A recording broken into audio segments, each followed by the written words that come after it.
하나님을 찬양하며 경배합니다. 신령과 진정으로 드려지는 예배 가운데 하나님 임재하여 주시고 우리의 예배를 받아 주옵소서. 우리 구주 예수님의 이름으로 기도합니다. 아멘. 사도신경합니다.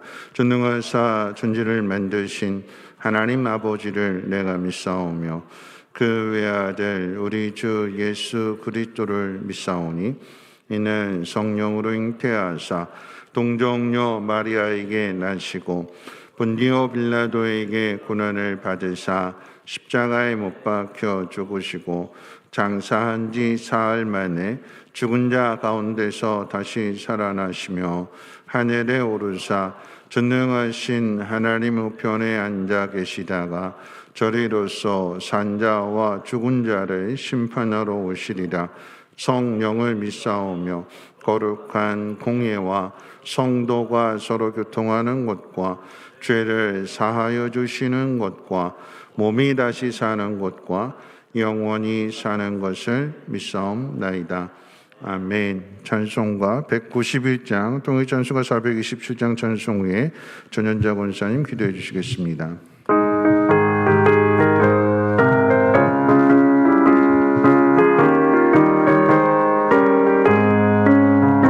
내가 매일 기쁘게 순례의 길 행함은 주의 팔이 나를 안보함이요 내가 주의 근복을 받는 참된 비결은 주의 영이 함께함이라. 성령이 계시네 할렐루야 함께하시네. 좁은 길을 걸으며 밤낮 기뻐하는 것 주의 영이 함께함이라. 전에 죄에 빠져서 평안함이 없을 때 예수 십자가의 공로 힘입어 그 발 아래 엎드려 참된 평화 얻음은 주의 영이 함께함이라. 성령이 계시네 할렐루야 함께하시네. 좁은 길을 걸으며 밤낮 기뻐하는 것 주의 영이 함께함이라. 나와 동행하시고 모든 염려하시니 나는 숲의 새와 같이 기쁘다. 내가 기쁜 마음으로 주의 뜻을 행함은 주의 영이 함께함이라. 성령이 계시네 할렐루야 함께하시네. 좁은 길을 걸으며 밤낮 기뻐하는 것 주의 영이 함께함이라. 세상 모든 욕망과 나의 모든 정욕은 십자가에 이미 못을 박았네. 어두운 밤이 지나고 무거운 짐 벗으니 주의 영이 함께함이라. 성령이 계시네 할렐루야 함께하시네. 좁은 길을 걸으며 밤낮 기뻐하는 것 주의 영이 함께함이라.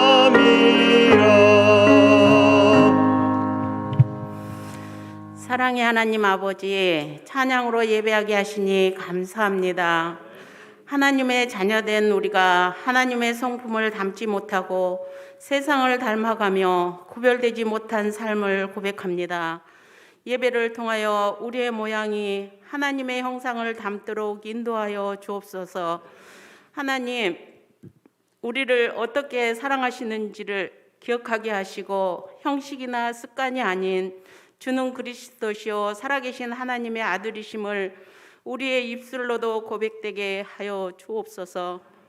하나님 아버지, 우리 교회가 말씀으로 새로워지고 구원의 방주로서의 역할을 잘 감당하여 주님 앞에서나 사람 앞에서 칭찬받는 교회 되게 하옵시고, 오늘도 십자가의 복음을 전하시는 목사님을 십자가의 능력으로 붙드시고 듣는 저희들은 우리의 삶을 붙잡고 계시는 주님의 은혜를 깨닫게 하시옵소서. 오늘도 살아서 역사하시는 예수 그리스도 이름으로 기도드려 싸움나이다. 아멘.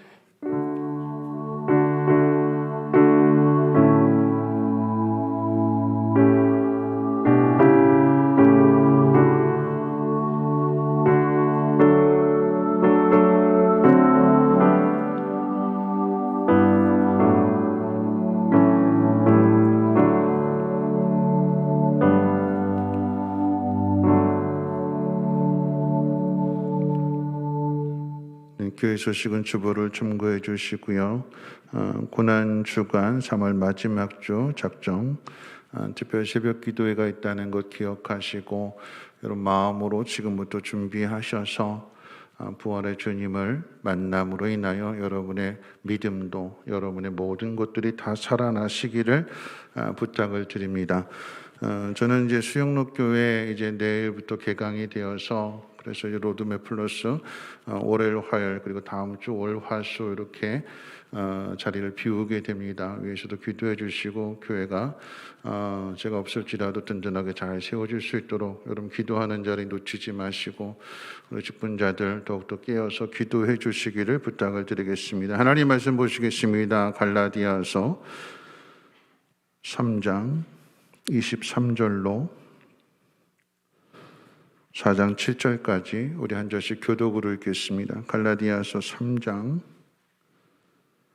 23절로 4장 7절까지를 한 절씩 교독으로 읽겠습니다. 제가 가진 성경 305페이지입니다. 믿음이 오기 전에 우리는 율법 아래 매인 바 되고 계시될 믿음의 때까지 갇혔느니라.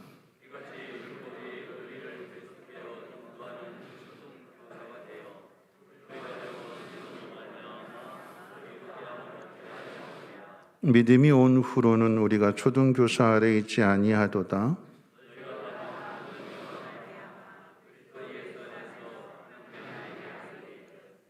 누구든지 그리스도와 합하기 위하여 세례를 받은 자는 그리스도로 옷 입었느니라.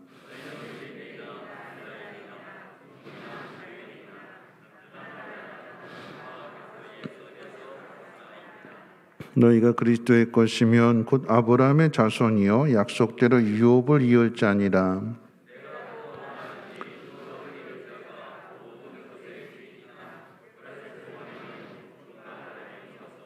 그 아버지가 정한 때까지 후견인과 총직이 아래 있나니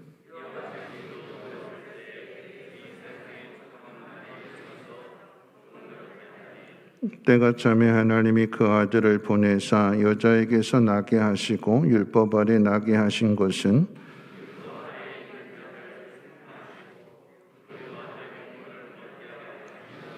너희가 아들임으로 하나님이 그 아들의 영을 우리 마음 가운데 보내사 아빠 아버지라 부르게 하셨느니라.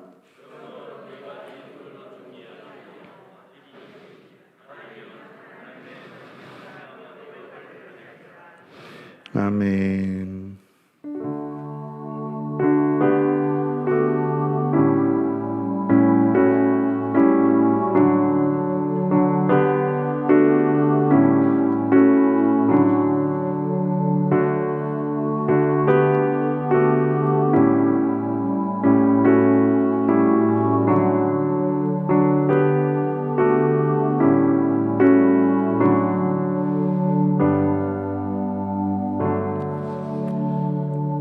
기도하겠습니다. 오늘도 살아 역사하시는 하나님 우리 아버지 되심으로 인하여 감사함으로 예배하게 하시고 또 귀한 예물을 올려드립니다.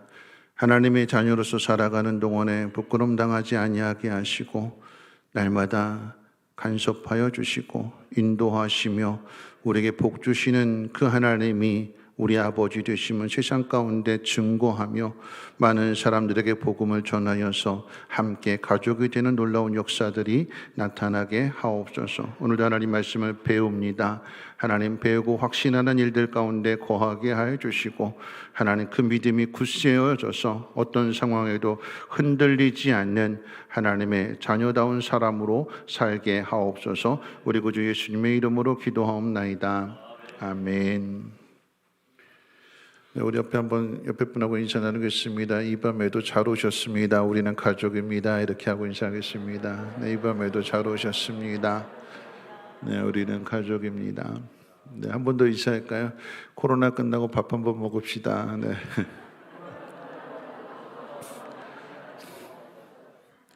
네, 밥을 먹어야 가족이 되는 거죠. 네. 자, 오늘 하이델베르그 교리문답 120문, 121문을 함께 공부하도록 하겠습니다. 제가 질문하면 여러분 대답해 주세요. 자, 120문입니다. 그리스도께서는 왜 우리에게 하나님을 우리 아버지라고 부르도록 명령하셨습니까?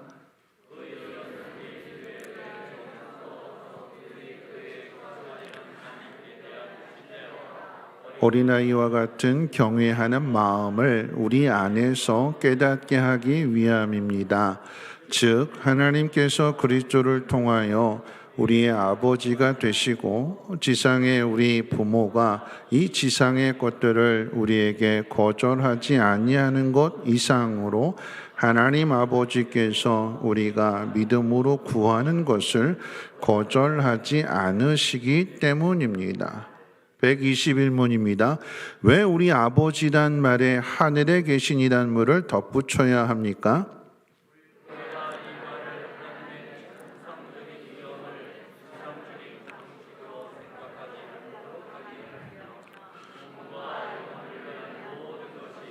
하나님 아버지의 전능하신 능력으로부터만 온다는 것을 기대하도록 하기 위함입니다.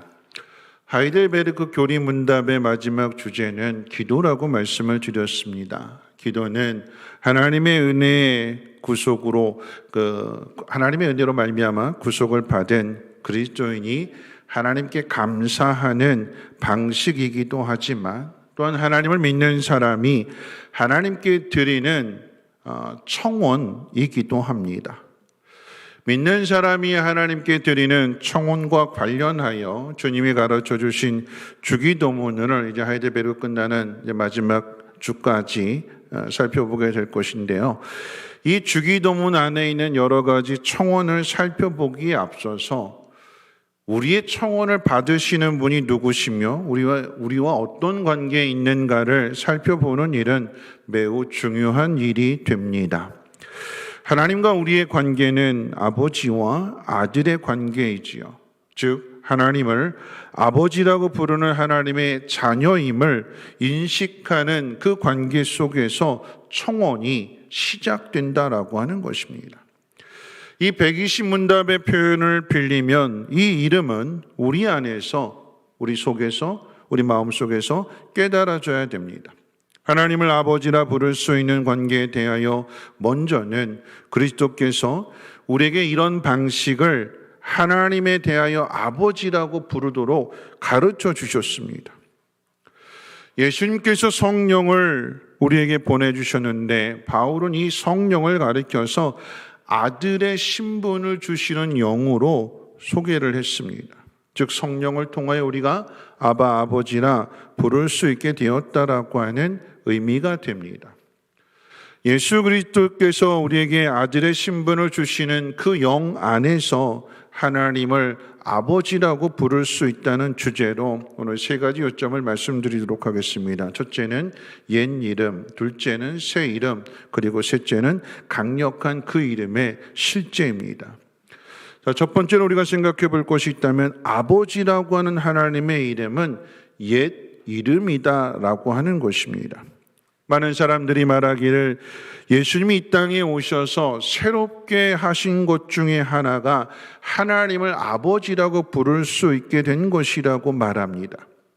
주기도문에서도 너희는 이렇게 기도하라 그렇게 가르쳐 주시면서 하늘에 계신 우리 아버지여 첫 소절이 그렇게 시작이 되었습니다. 그런데 이 가르침이 당시로서는 혁명적인 것이라고까지도 생각을 한 것이 사실입니다. 당시의 사람들이 하나님 앞에 기도를 할 때에 하나님을 높인다라고 하는 의미에서 여러 가지 수식어들을 다 동원했어요. 하나님의 거룩하심, 하나님의 위대하심, 전능하심 이런 것들을 표현할 때에 예를 들면 이런 얘기예요. 주권자이시며 영원하시고 빛의 빛이 되시는 하나님, 또는 만물의 생사화복을 주관하시며 모든 영광을 세세 무궁토록 받으시기에 합당하신 하나님. 기도를 들어가기에 앞서서 그 기도를 들어주시는 분이 누구이신가를 표현하게 될 때에 중요한 것은 이런 표현들이 정말로 그 속에서 깨달아지고 고백되어지는 그런 표현이 아니라 그저 형식적으로 공허한 호칭이 될 수도 있다라고 하는 것입니다. 정작 하나님에 대해서는 거룩하시며 위대하시며 전능하시며 그 이름이 세세 무궁토록 영광을 받으시기 합당하신 하나님이다라고 그렇게 표현은 하지만, 그런데 실제 기도의 내용을 들어본다면 그 기도의 내용과 그 기도의 호칭이 맞지 않을 때가 참 많이 있습니다. 호칭은 그렇게 부르는데 하나님 두려워하지 않게 되고 하나님의 뜻에 합당한 기도를 드리지 않으며 그저 내 정욕을 위해서, 내 필요한 것만을 위해서 기도를 드리게 될 때에 정말 그 호칭에 맞는, 그 이름에 맞는 기도를 드리고 있는가를 우리 스스로가 한번은 확인해 보아야 되는 것입니다. 하나님을 어떻게 부르냐보다 더 중요한 것은 하나님의 이름을 부르는 그대로 하나님을 믿고 있으며 오늘 권사님 기도하신 대로 그렇게 살고 있느냐라고 하는 것입니다. 예수님께서 하나님을 아버지라고 부르도록 가르치시는 그 가장 중요한 이유는 하나님은 멀리 계신 분이 아니라 아버지처럼 가까이 계시고 친밀하시는 분이라는 사실을 가르쳐 주시기 위함입니다. 그런데 우리가 놓치지 말아야 되는, 또는 우리가 깨달아야 될 중요한 사실은 하나님을 아버지라고 부르는 이 사실이 신약 시대에만, 즉 예수 그리스도를 통해서만 허락된 것이 아니라고 하는 사실입니다. 다시 말하면 예수 그리스도의 십자가 사건 이후에 그리스도와 한 몸을 이룬 관계에서 자녀의 신분이 처음으로 주어졌다라고 하는 것이 아니다라고 하는 얘기예요. 오늘 하이델베르크 교리문답에서 이 사실을 가르쳐 주려고 하는 것입니다. 아버지라고 하는 하나님의 이름은 신약 시대에 새롭게 가르쳐 주시는 이름이 아니라 구약 시대에 이미 가르쳐 주신 옛 이름이라고 하는 것입니다. 구약에서도 하나님은 항상 당신의 백성들의 아버지이셨습니다. 우리가 드리는 이 예배는 하나님의 아버지 되심에 근거하여서 예배를 드리고 있습니다. 그래서 성찬식 후에 송령으로 사용하게 되는 시편 103편의 말씀 13절 말씀 가운데 보면 이렇게 기록되어 있습니다. 아비가 자식을 불쌍히 여김같이 여호와께서는 자기를 경외하는 자를 불쌍히 여기시나니. 아비가 자식을 불쌍히 여김과 같이 하나님께서 자기를 경외하는 자들, 즉 그 경외하는 자들을 자식으로 하나님께서 생각하신다라고 하는 그 고백입니다. 뿐만 아니라 모세의 노래에서도 신명기 말씀 가운데 가르쳐주고 있는데 신명기 32장 6절에 보면 이렇게 기록되어 있어요. 어리석고 지혜 없는 백성아, 여호와께 이같이 보답하느냐? 그는 내 아버지시오 너를 지으신 이가 아니시냐? 그가 너를 만드시고 너를 세우셨도다. 모세에게 모세의 오경을 기록하도록 하신 하나님께서 출애굽기의 말씀을 통해서 십계명을 주실 때 하나님이 어떤 하나님이신가? 세상을 창조하신 하나님으로 그렇게 소개하시면서 하나님의 말씀을 계명을 지켜라 그랬죠. 신명기에 이르러서는 조금 다르게 하나님께서 왜 계명을 지켜야 되는가, 하나님이 어떤 분이신가를 설명하게 될 때에 출애굽기에서는 창조하신 하나님으로 소개하지만 신명기에서는 애굽에서 건져내신 하나님으로 그렇게 소개를 했어요. 구속하신 하나님. 그런데 이 신명기 32장 6절 말씀을 통해서는 그 하나님을 아버지로 가르쳐 주셨어요. 출애굽기 3장에서 하나님께서 모세에게 나타나셔서 하나님이 어떤 분이시냐라고 물었을 때에 하나님, 내가 하나님의 이름을 뭐라고 지금 가르쳐 줄까요? 사람들이 물으면 뭐라고 대답할까요? 모세가 질문했을 때 하나님은 여호와, 야훼라고 하는 이름을 가르쳐 주셨잖아요. 그런데 그 하나님이 이스라엘 백성들에게, 특별히 가나안 땅에 들어갈 그 백성들에게는 아버지라고 하는 사실을 가르쳐 주십니다. 왜 이렇게 말씀하시는 걸까요? 애굽에서 건져내시고 광야의 길을 걸어가는 동안에 하나님께서 이스라엘 백성들을 어떻게 지키시고 어떻게 보호하셨는가? 애굽에서 건져내신 것을 출생에 비유한다면 광야의 길은 성장하는 것, 양육하는 과정입니다. 하나님께서 그 자녀를, 그 백성을 어떻게 기르셨고 어떻게 인도하셨는가? 어떻게 하셨다고 그랬어요? 독수리가 날개치며 그 새끼를 보호함 같이 하나님의 날개 아래 업어서 안아서 이스라엘 백성들을 가나안까지 인도하셨다. 그래서 하나님이 아버지이시다라고 가르쳐 주십니다. 뿐만 아니라 이사야서 64장 8절 말씀 가운데도 이렇게 기록되어 있어요. 그러나 여호와여 이제 주는 우리 아버지시니이다. 우리는 진흙이요 주는 토기장이시니 우리는 다 주의 손으로 지으신 것이니이다. 주기도문에서 가르쳐 주시는 것과 같이 구약에서도 하나님이 우리 아버지시라고 하는 사실을 가르쳐 주고 있다라고 하는 것입니다.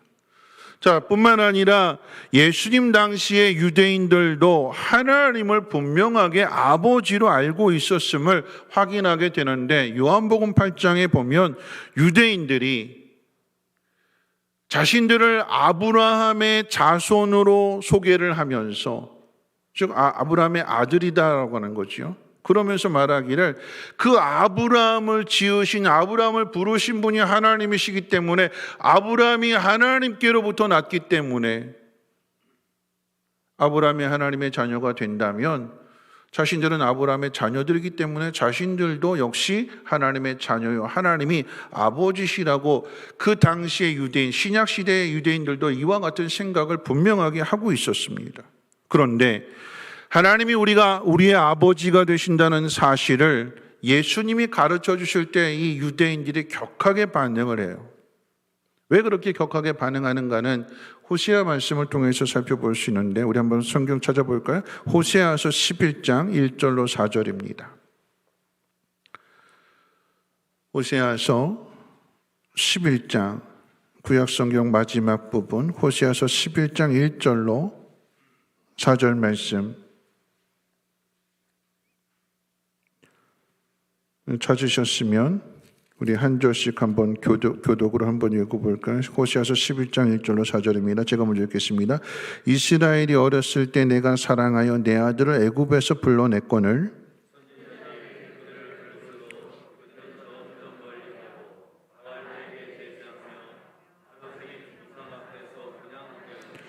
그러나 내가 에브라임에게 걸음을 가르치고 내 팔로 안았음에도 내가 그들을 고치는 줄을 그들은 알지 못하였도다.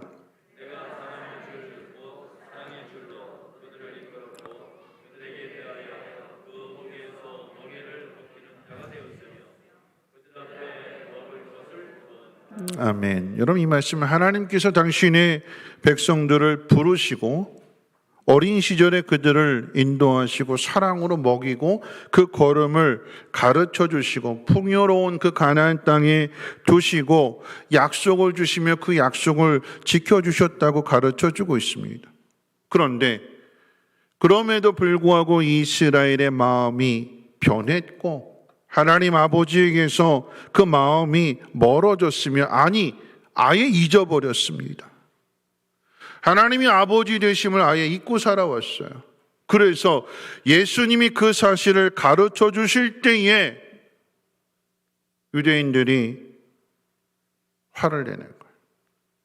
잊고 살았는데, 하나님 없이 살았는데, 근데 그 하나님이 아버지가 되신다는 사실을 예수님이 말씀하시니까 격한 반응을 보이게 되는 것입니다. 여러분이 호세아서 11장 1절로 4절의 말씀 핵심은 이거예요. 하나님께서 묻는 것입니다. 이스라엘아, 내가 어찌 나를 알지 못하느냐? 아버지로서 나를 섬기고 왜 사랑하지 않느냐? 너는 어찌하여 나를 배반하고 나에게 불순종하느냐? 호세아서 11장 1절로 4절의 이 메시지가 구약 성경 전체의 핵심적인 메시지이기도 합니다.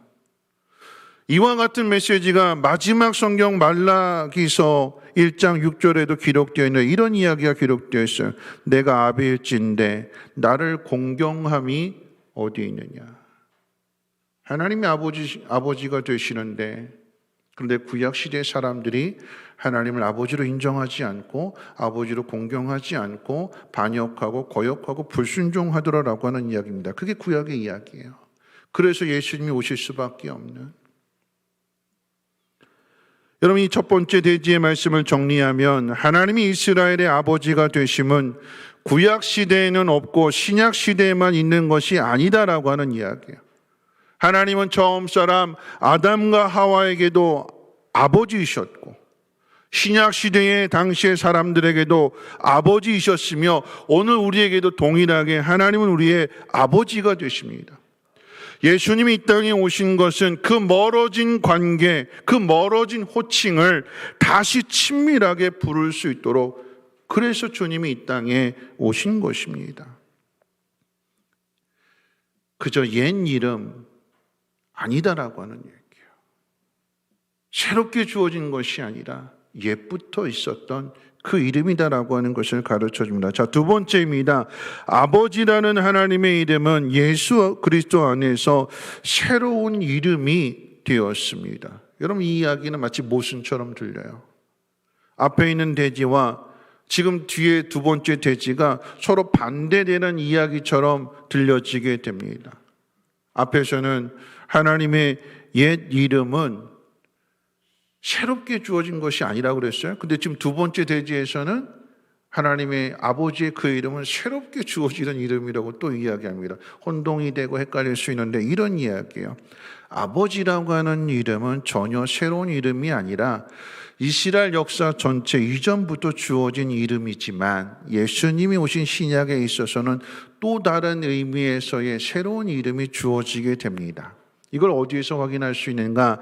마태복음 26장 39절에서 예수님이 겟세마네 기도를 들으실 때에 그 예수님의 위치가 어떤 위치에 있는지를 우리에게 가르쳐주고 있어요. 마태복음 26장 39절 말씀해 보시면 이런 말씀입니다. 제가 읽어드릴게요. 조금 나아가사 얼굴을 땅에 대시고 엎드려 기도하여 이르시되 내 아버지여, 만일 할만하시거든 이 잔을 내게서 지나가게 하옵소서. 그러나 나의 원대로 마시옵고 아버지의 원대로 하옵소서. 예수님은 인간의 타락과는 다르게 여전히 하나님을 영화롭게 하는 아들로서 그 자리에 서 계십니다. 지금 이 기도의 내용을 들어본다면 자신의 생각과는 다른, 즉 하나님이 십자가에 그 아들을 내어주는 결정적인 순간에도 예수님은 하나님을 아버지로 고백을 합니다. 그런데 이와 똑같은 내용의 기도가 마가복음에서도 기록되어져 있죠. 오늘 낮에도 말씀을 드렸는데 최후의 만찬과 또 낮에 살펴본 그 말씀, 그 다음에 예수님의 겟세마네가 기도 이루어지게 되는데 마가복음 14장에는 하나님을 아버지로 고백할 뿐만 아니라 거기에 한 단어가 더 포함되어 있어요. 어떤 단어가 포함되어 있을까요? 아바라고 하는 단어가. 마태복음에서는 그냥 아버지라고 이렇게 이야기했는데 마가복음에서는 아버지라고 예수님이 부르셨어요. 아바의 뜻이 뭘까요? 아빠. 구약에서는 아버지라고 하는 이름을 주셨는데 신약에서는 예수님을 통해서 아빠라고 하는 또 다른 이름, 더 친밀한 이름을 가르쳐 주시는 거예요. 근데 여러분, 이 말씀의 의미를 한번 생각해 봅니다. 아빠라고 하는 이 단어를 지금 주님이 어느 자리에서 부르고 있는 걸까요? 어떤 자리에서 부르고 있지요? 어떤 자리에서 기도하고 있어요? 십자가의 죽음을 앞에 둔 상황, 자신의 생명을 내어주어야 하는 그 상황 속에서 하나님을 아빠로 고백하고 있어요. 여러분, 이보다 더 큰 신뢰가 어디 있을까요? 이것보다 더 큰 믿음의 아들로서 자녀로서 아버지를 신뢰하는 이보다 더 큰 믿음이 어디에 있습니까? 아버지의 뜻에 의하여 내가 지금 십자가를 져야 되는 것이고 내 생명을 내어주어야 되는데, 그런데 그 자리에서조차도 아버지에 대해서 원망하고 불평하는 것이 아니라 그 하나님을, 그 아버지를 아버지로 주님이 부르고 계시는 것입니다. 지금 예수님이 주기도문을 우리에게 가르쳐 주실 때에 가장 먼저 그 관계를 가르쳐 주시는 것입니다. 주권자이시며 영원하시고 빛들의 빛이 되시는 하나님, 만물의 생사와 복을 주관하시며 세세토록 영광을 받으시기에 합당하신 하나님, 그런 하나님이 아니라 예수님이 하나님을 아시는 그대로 아빠, 아버지 그렇게 부르고 계십니다. 여러분, 그런 의미에서 아버지라고 하는 이 이름은 구약 시대 사람들에게 가르쳐 주신 이름이기도 하지만 예수님의 이 십자가의 자리를 통해서 하나님이 친밀하시고 가까이 계시는 아빠로서 우리에게 그 이름을 새롭게 가르쳐 주시는 것입니다. 하나님께 드리는 청혼에 앞서서 공허한 말들을 뛰어넘어서 하나님이 우리의 아빠가 되시고 아버지가 되시는 그 언약의 관계 속에서 기도를 시작하라고 오늘의 교리 문답이 가르쳐 주는 것입니다. 이 관계를 회복하시기 위해서 하나님은 아버지로서 그 아들을 십자가에 못 박아 주심으로 아버지와 아들의 관계, 저와 여러분들의 그 관계를 회복시켜 주셨습니다. 건져주시고 구원해 주셨어요. 그러므로 마땅히 아들로서 아버지를 공경하는 마음을 보이라라고 하는 것입니다. 첫 소절부터 공허한 말이 아니라 예수 그리스도를 통해서 우리를 자녀 삼아 주셨고 그 핏값을 통해서 하나님의 언약의 후사가 되게 하셨기에 그 하나님을 생각하고 다른 그 어떤 공허한 말이 아닌 아버지로서 인정하고 아빠라 부르도록 가르쳐 주시는 것입니다. 우리가 어떻게 이스라엘이 가진 옛 언약 안에서 아버지를, 하나님 아버지를 아빠 아버지라 부를 수 있게 되었을까요? 오늘 함께 읽은 갈라디아서 본문에서 아버지라고 하는 이 이름은 단지 이스라엘 백성들만이 아닌 모든 교회들이 보편적으로 부르는 이름이 되었다고 우리에게 가르쳐주고 있습니다. 구약에서 하나님의 백성으로서의 아버지는 이스라엘 백성들에게만 국한되어져 있는 특별하게 주어진 이름이었다면 신약에서는 이방인들 가운데 하나님의 교회가 세워짐으로 인하여 이방인들까지도 하나님의 아버지가 되어주시는 보편적인 교회 안에서의 그 모든 사람들을 하나님이 자녀로 삼으시는 것입니다. 유대인이나 헬라인이나 종이나 자유자나 남자나 여자나 구분 없이 너희가 예수 그리스도를 믿는 그 믿음 안에서 하나님의 자녀가 되었고 너희는 하나님의 아들이라고 우리에게 가르쳐 주시고 하나님의 영을 통해서 이 사실을 확증해 주셨다라고 하는 것입니다. 그러므로 하나님을 두렵고 떨리는 분으로 알아서 멀리 떨어져서 지내야 되는 그런 관계가 아니라 가까이 그리고 더 가까이 갈 수 있는 친밀한 분으로 우리가 깨닫고 또 그렇게 가까이 가야 되는 것입니다. 어린아이가 어른을 공경하고 아들이 아빠를 신뢰하는 마음으로 가까이 가야 하는 것처럼 우리의 신앙도 동일하게 하나님을 가까이 할 수 있는. 여러분, 아이들이 언제 이쁠까요? 자녀가 언제 이쁠까요? 언제 이쁘세요? 아빠 그러고 이렇게 달려와서 품에 안길 때 제일 이쁘지 않아요? 어린아이일수록 엄마 그러고 나서 달려와서 품에 푹 안길 때 그때가 가장 이쁘지 않아요? 그때가 가장 행복하지 않습니까? 하나님도 마찬가지예요.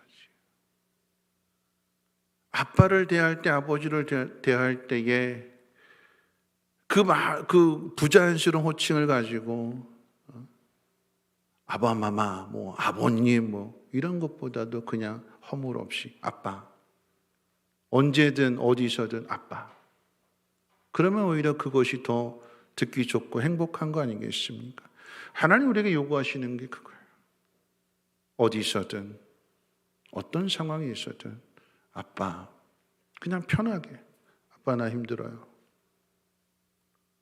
아빠 나 이거 필요해요.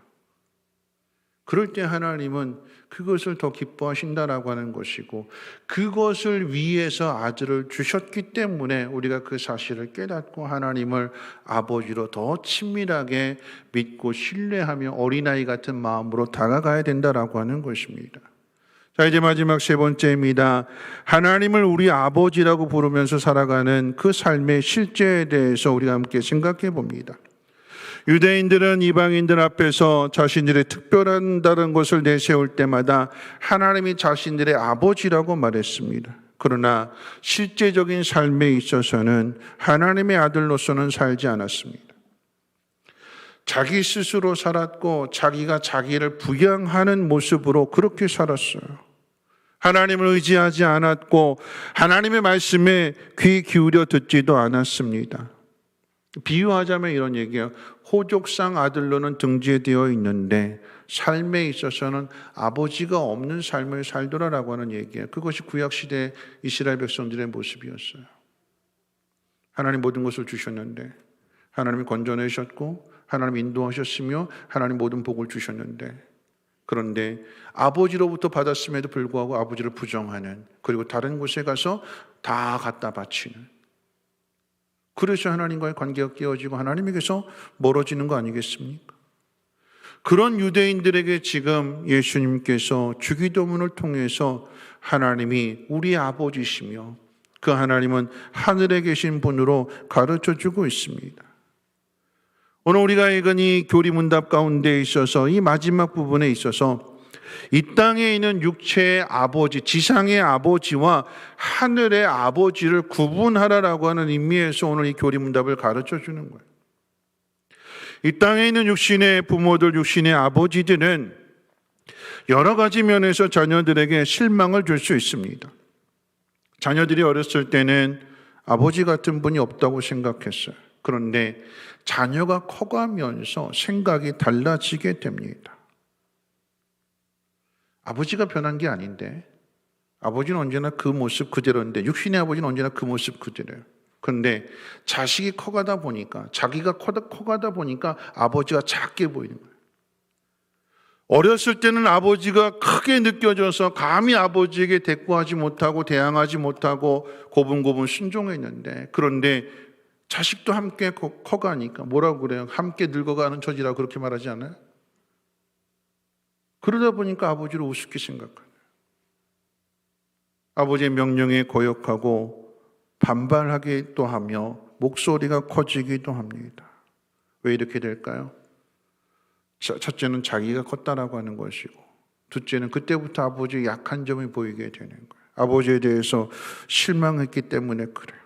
더 나아가서는 자신이 원하는 것을 아버지가 들어주지 않기 때문에 요구하는 것이 점점 커지게 되는데, 그런데 아버지가 그것을 이루어주지 않을 때, 들어주지 않을 때 거기에 대한 실망이 쌓이게 되고, 그러다 보니까 원망과 불평이 쌓이게 되니까 아버지를 공경하지 않습니다. 존중하지 않아요.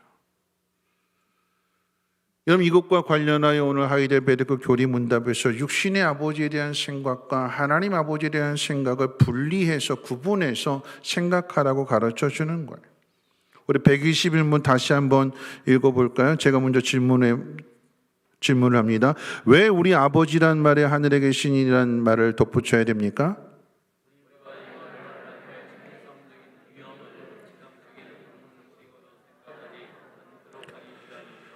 몸과 영혼을 위한 모든 것이 하나님 아버지의 전능하신 능력으로부터만 온다는 것을 기대하도록 하기 위함입니다.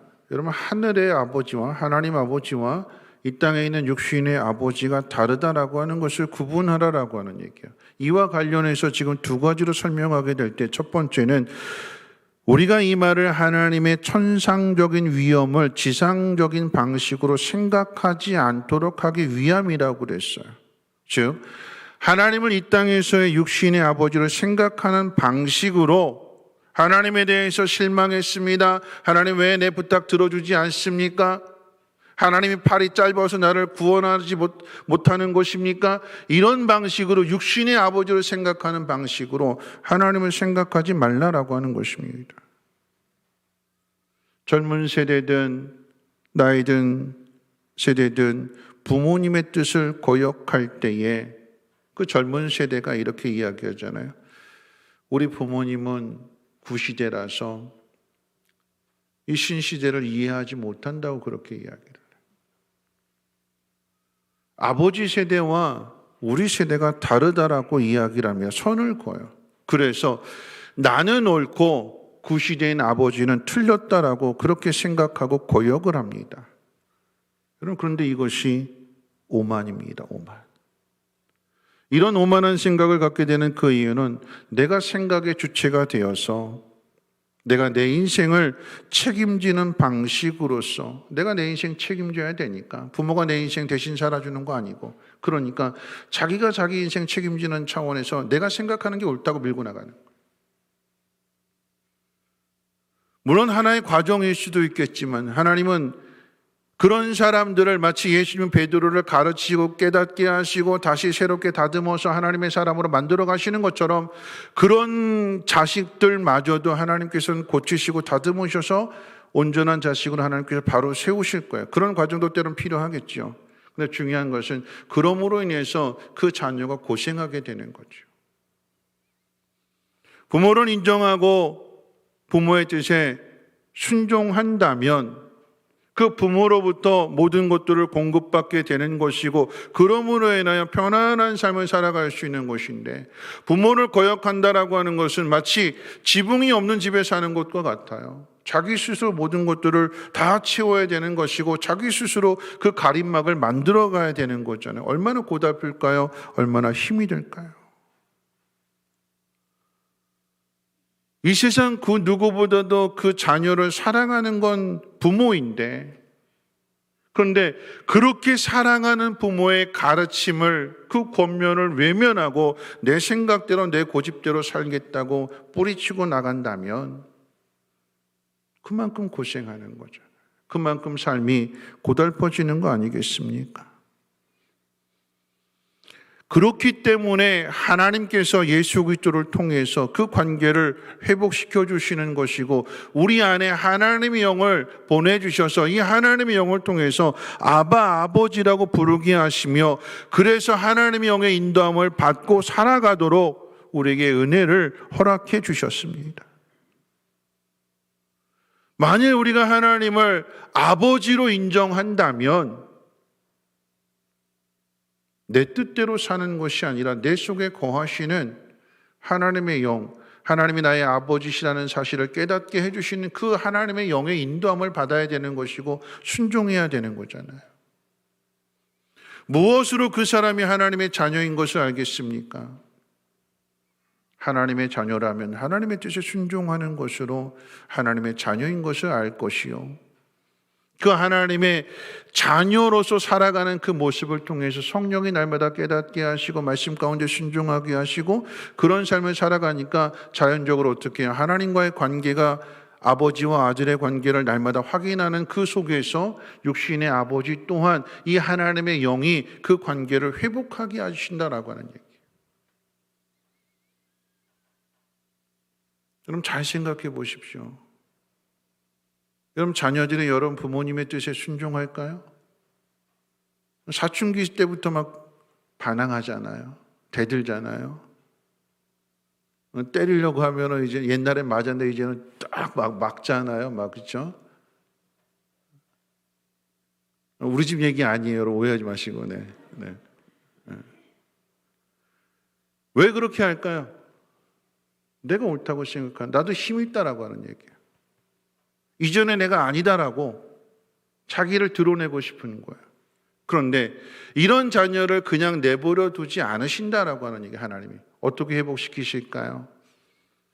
하나님이 그 자녀를 만나주시고 그 자녀를 깨닫게 해주시고 하나님의 영이 거하셔서 말씀에 순종하시는 삶을 살다 보니까, 저는 아버지를 거역하고 아버지에 대해서 불만이 많았는데, 그런데 하나님 말씀대로 살다 보니까 아버지가 불쌍히 여겨지게 되고 자신이 잘못한 것이 깨달아지게 되고 하나님과의 관계가 회복이 되니까 자연스럽게 어떻게 해요?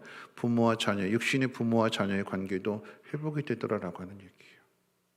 그래서 아버지와 아들로서 그 관계 속에서 청원하게 되는, 요청하게 되는, 그러므로 그것을 공급받는 삶을 살아가게 하는 거죠.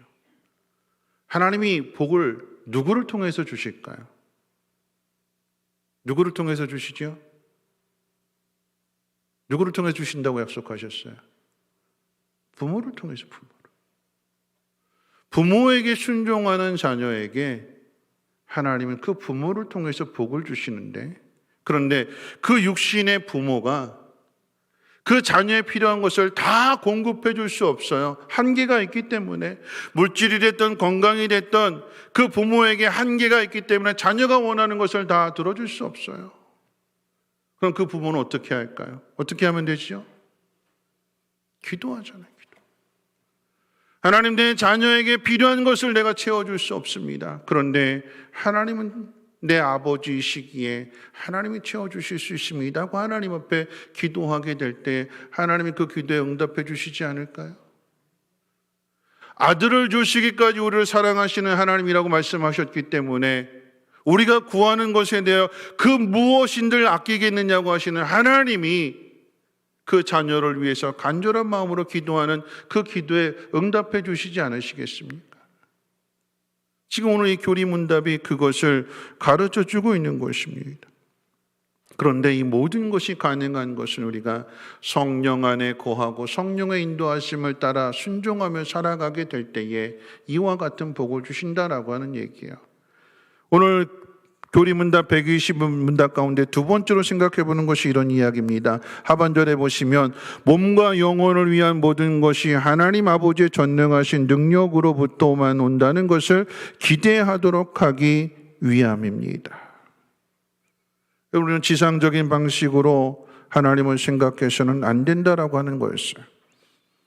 아버지의 뜻에 거역하는 자녀가 아니라 아버지의 뜻에 순종하는 자녀로서의 삶을 살아가게 될 때에 하나님께서 그 부모를 통해서 우리의 필요한 것들을 공급해 주시고 채워주시는 거예요.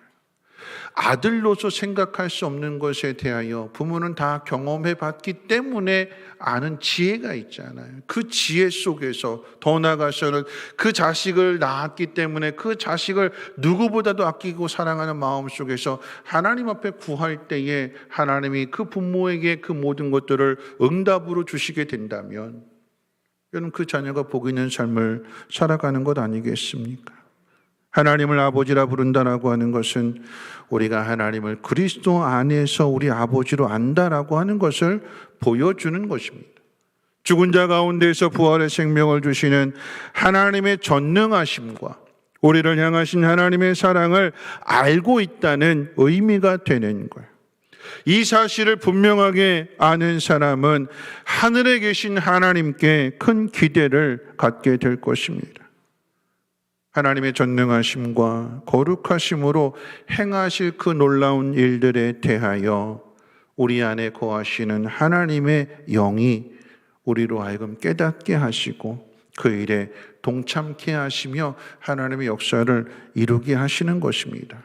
그리고 그 역사를 통해서 우리의 모든 것이 하늘에 계신 전능하신 하나님으로부터 온다는 사실을 더욱더 확인하게 되고 그래서 더 신뢰하게 되고 어떤 상황, 어떤 자리에 있든지 간에 두려워하고 낙심하는 것이 아니라 하늘에 계신 아버지께 아빠, 아버지라고 부르면서 기도하게 하시고 그 기도에 응답해 주시는 것입니다.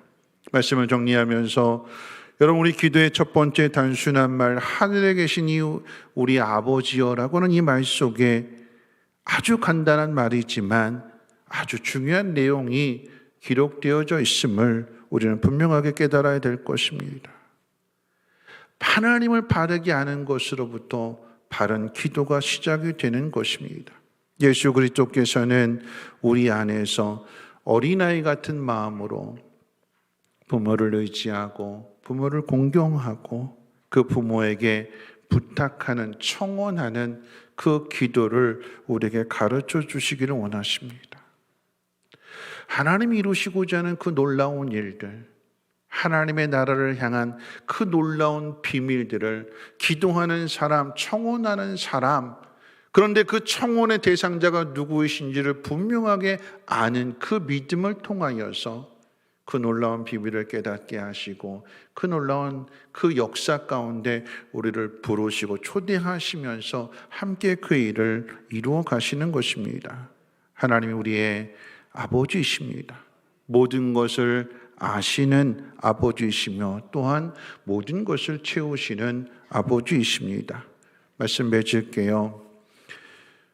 동생하고 이제 오랜만에 시간을 가지면서 이제 에콰도르 선교에 대한 이야기를 들었는데 그 중에 이제 한 가정의 이야기를 제가 듣고 참 은혜를 받았어요. 그래서 그 가정의 이야기를 소개하는데 미겔 성도라고 하는 분이신데 이분은 군인으로서 이제 전역을 하시고 이제 남은 생을 주님을 위해서 살겠다고 다짐하면서 그 현지인 목사님과 함께 그 아마존 정글에 있는 교회를 세우기 위해서 이제 그곳을 이제 방문을 하고 조사를 다 마치고 돌아오는 그런 중에 산사태가 난 곳을 지나오게 되었다고 합니다. 그럼 북극에서는 뭐 눈사태가 이렇게 벌어지게 되면 모든 게 다 묻혀버리게 되고 뭐 그렇게 생명을 잃게 되는 것처럼 이 지역은 고산지대 산지대이기 때문에 비가 오게 되면 산사태가 언제 어디서 일어날지 모르는 그곳인데 그런데 가다 보니까 산사태가 났어요. 그러니까 길이 이제 막히게 되고 하니까 차 안에 있으면 안전한데 그런데 이 미겔이라고 하는 성도님이 차에서 내려서 그 길을 복구하는 그곳에 나가서 돕다가 그만 다시 산사태가 나서 그 산에서 내려오는 그 흙이 이 미겔 성도를 쓸어가 버렸어요. 실종이 됐어요. 아무리 찾고 수색을 해도 시신을 찾을 수가 없어서 그래서 시신이 없는 장례식을 치렀대요. 이 소식을 듣고 이제 미국 워싱턴에 있는 최소만 교회 목사님하고 이제 그 교단의 목회자 두 분이 오셔서 이대로 있을 수는 없다 해가지고 미국에서 에콰도르 건너오셔서 그래서 이제 장례 예배를 드리게 되는데 큰 홀을 빌려서 교인들과 또 지인들과 한 200여 명이 그 자리에 모여서 천국 환송 예배를 드렸대. 시신은 찾지 못한 채로 시신이 없는 천국 환송 예배.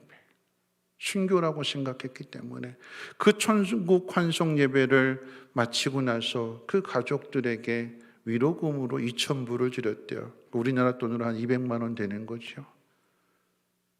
아버지가 없이 살아가야 될 그 가족을 위해서 가장을 잃은 그 가족을 위해서 2,000불 200만 원을 위로금으로 드리고 나서 그리고 나서 이제 1년이 지나서 다시 이제 그 성도가 어떻게 사시나 하고 이제 가봤더니 아주 환하게 웃으면서 그 200만 원으로 가게를 얻어서 가족들이 그 가게를 통해서 잘 살고 있느라고 그리고 하나님께서 남편을 아이의 아버지를 하나님의 나라로 데려가셨기에 그리고 그 빈자리를 하나님이 채워주시고 그리고 살아갈 수 있도록 이렇게 격려해 주시고 위로해 주셨기 때문에 더욱더 하나님을 믿는 그 믿음이 더욱더 굳세어지고 자식들도 이제 잘 살아가고 있다고 그렇게 환하게 웃으면서 이야기를 해 주더래요.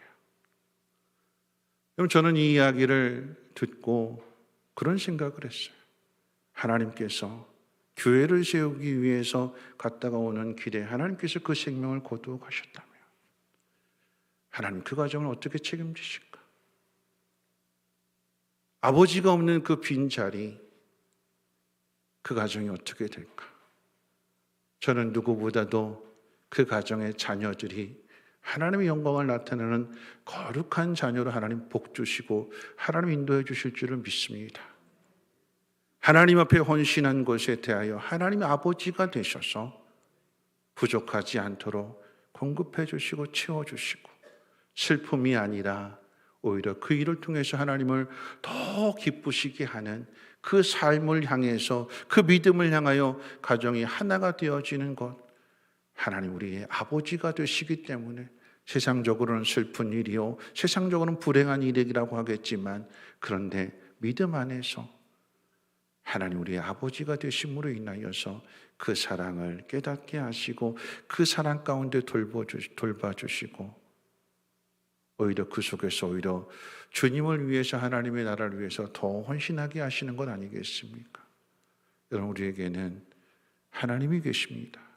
그런데 그 하나님이 누구시래요?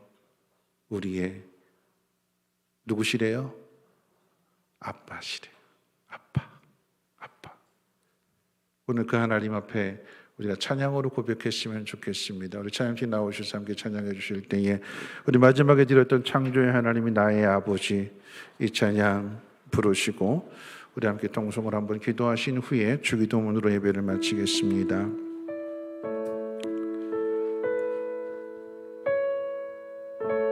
하나님이 하시는 일들을 우리는 우리의 생각으로 이해할 수 없습니다. 아버지를 잃은 것은 슬픔이요 불행이라고 생각하겠지만 그런데 하나님은 오히려 미국에 있는 교회 목사님들을 부르셔서 천국 환송 예배로 드리게 하시고 남아있는 가족들을 향해서는 사랑의 마음을 전해주셔서 그래서 그 슬픔을 이겨내게 하시고 하나님이 아버지가 되시는 것을 더욱더 신뢰하며 아버지가 걸어간 그 길을 그 자녀들이 함께 믿음으로써 걸어가게 하시는 놀라운 일을 이루시는 분이 우리 하나님이십니다. 우리가 당하는 일들, 우리가 괴로워하는 일들, 그 어떤 일이 있든지 간에 하나님 우리의 아빠가 되시고 아버지가 되신다는 사실을 우리가 믿음으로 고백하며 하나님 앞에 청원하는, 하나님 앞에 구하는 기도를 드리길 원합니다. 우리 함께 찬양합니다. 언제나 강물 같은 언제나 강물 같은 주의 은혜로 내 영혼 새롭게 빛는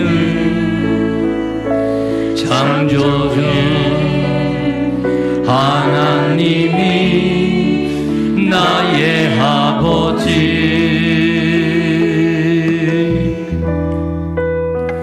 지치고 상한 마음 싸매주시고 품 안에 안아주시는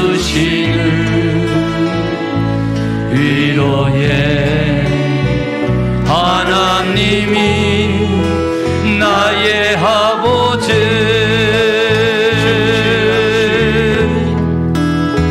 신실하신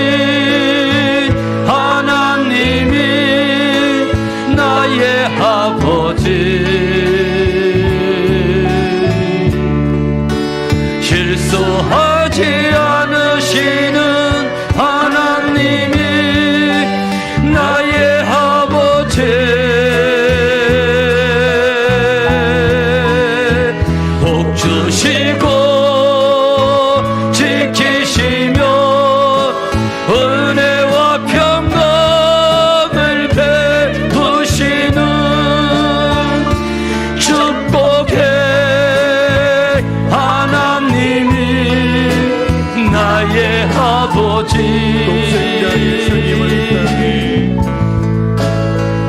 독생자 예수님을 이 땅에 보내 내 죄를 대속케 하신 구원의 하나님이 나의 아버지 절망의 순간마다 찾아오셔서 능력의 손으로 일하신 기적의 하나님이 나의 아버지 신실하신 하나님이 나의 아버지 실수하지 않으시는 하나님이 나의 아버지 복 주시고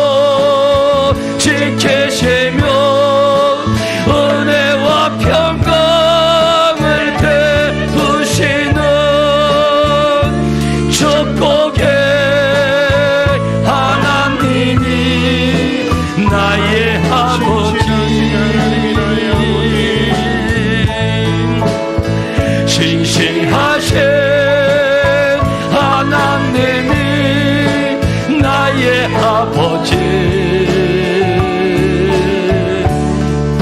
실수하지 않으시는 하나님이 나의 아버지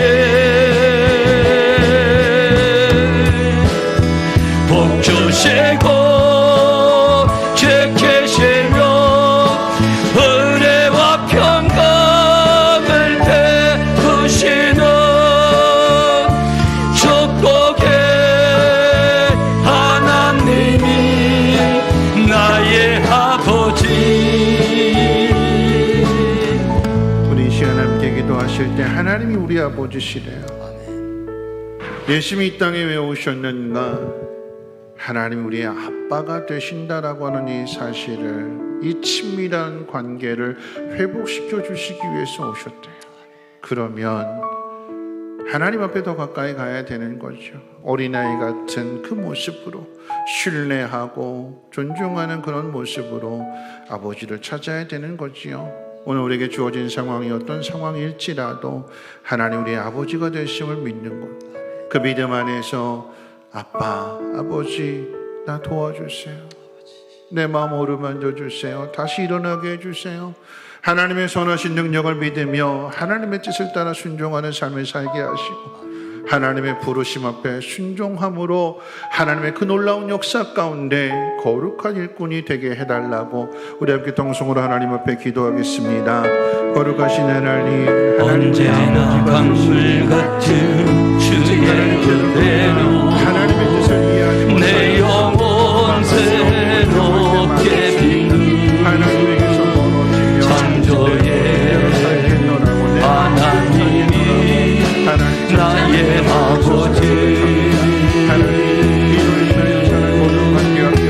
지치고 상한 마음 싸매주시고 품안에 안아주시고 위로의 하나님 나의 아버지 신실하신 하나님이 나의 아버지 실수하지 않으시는 하나님이 나의 아버지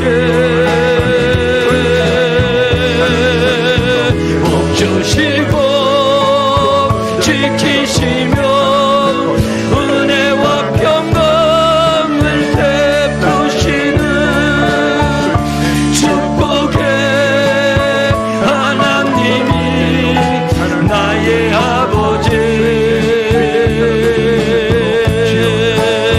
신실하신 하나님이 나의 아버지 실수하지 않으시는 하나님이 나의 아버지 복 주시고 지키시는 은혜와 평강을 베푸시는 축복의 하나님이 축복의 하나님이 축복의 하나님이 나의 아버지. 거룩하신 하나님, 우리의 입술로부터 하나님 우리의 아빠이시며 아버지이심을 고백받으시기 위해서 하나님은 그 아들을 주셨습니다. 주님은 십자가의 죽음을 앞에 두신 그 자리에서도 하나님을 향하여 아빠, 아버지, 이 잔을 옮길 수 있거든 옮겨주옵소서. 그러나 내 뜻대로 마옵시고 아버지의 뜻대로 되기를 원합니다. 아버지를 신뢰하며 그 뜻 가운데 순종했던 것처럼 우리 또한 하나님의 자녀로서 우리가 걸어가는 그 길, 비록 십자가를 지고 가는 길이라 할지라도 아버지를 신뢰하며 아버지의 뜻에 순종하겠노라고 고백하며 결단하며 그 길 걸어갈 때에 우리의 믿음을 통하여 하나님의 거룩하심이 나타나게 하옵시고 하나님의 영광을 나타내실 때마다 우리의 아버지 되심으로 인하여 필요한 모든 것들이 공급되어지게 하시고 부족함이 없는 삶을 살아갈 수 있도록 은혜 베풀어 주옵소서. 세상은 아버지 없는 고아처럼 살아가지만 우리에게는 하나님이 아버지이심을 믿는 믿음으로 살아갈 때에 두려움 없게 하시고 평안한 한 주간 되게 도와 주옵소서. 예수 그리스도의 이름으로 간절히 기도하옵나이다. 아멘. 주기도문합니다. 하늘에 계신 우리 아버지여, 이름이 거룩히 여김을 받으시오며 나라의 임하옵시며 뜻이 하늘에서 이루어진 것 같이 땅에서도 이루어지이다.